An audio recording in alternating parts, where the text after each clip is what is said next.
Okay, so today we're going to talk about flow. And I'm talking about creative flow.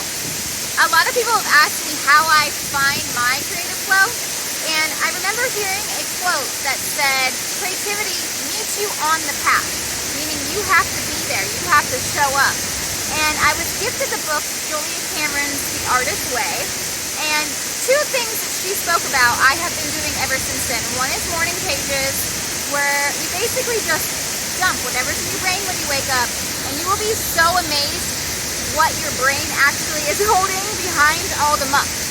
And clearing space lets a lot of creative genius come out. The other thing was going on an artist date.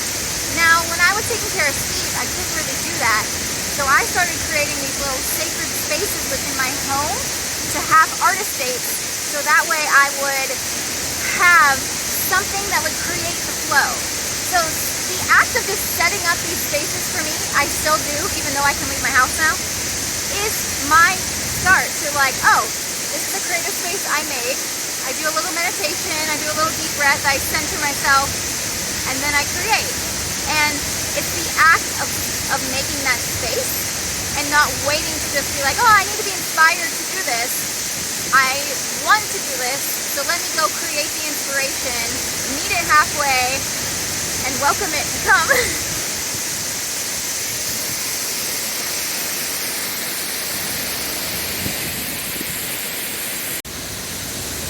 Now that I can leave the house, I also find inspiration by people and their stories, and hanging around other creative people, going to art galleries, witnessing art out in the world, being out in places like this. Y'all wait to see the art I make from being here. And it's been a really lovely experience to be able to witness the way we can creatively inspire each other. And I think energy is contagious, and creative energy is contagious, and being around other creatives, being in creative spaces, it's just really inspiring, and it can help you find that flow as well.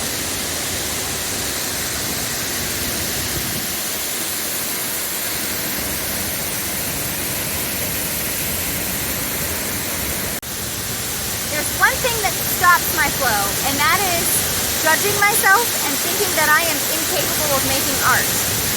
If you have an able body, you're able to make art. And comparing yourself to other people isn't where it's at when you're looking at other artists. You can be inspired by them and make your version of it. And once I can get out of my own way of saying, oh, I'm not very good at this, that's when I make stuff that just really fulfills my soul, and it really gives me that creative energy running through me that makes me feel like my cup has been refilled.